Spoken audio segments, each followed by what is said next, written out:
Kāds dēls, tāds tēvs.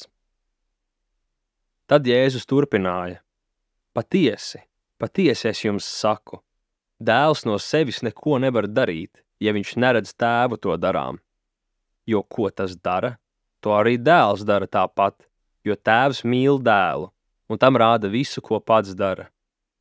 Jo itin kā tēvs uzmodina miroņus un dara tos dzīvus, tā arī dēls dara dzīvus, ko viņš grib. Iztēloties Dievu tēvu nepavisam nav ne vienkārši, ne viegli. Kāds gan viņš varētu izskatīties, ko viņš varētu darīt? Ne visiem cilvēkiem ir viegli pieņemt un izprast abstrakcijas.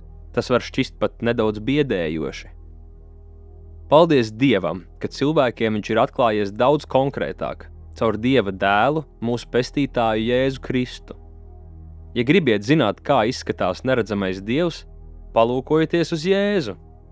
Iepazīstiet viņu no svēto evaņģēliju tekstiem, kur aprakstīts, kā viņš mācīja, mierināja un dziedināja ļaudis. Iepazīstiet viņa pacietību, runājot ar visiem tiem, kurus māca šaubas vai pretrunas. Klausieties, cik maigi viņš runāja ar tiem, kas bija nobijušies vai izstumti. Patiesi, Jēzus dara pat vairāk. Kad viņa zemes gaitas ir pabeigtas, viņš brīvprātīgi atdod savu dzīvību pie krusta, lai uzvarētu nāves un ļaunuma varu. Viņš to dara labprātīgi, jo viņš mūs mīl. Un tagad, kad viņš ir uzcēlies no mirušajiem, viņš sniedz mūžīgās dzīvības dāvanu ikvienam, kas viņam uzticas. Tāds ir Dievs, uz kuru varam paļauties, kuram varam uzticēties un kuram no visas sirds varam dāvāt savu mīlestību.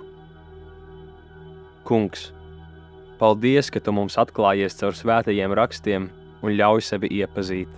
Āmen!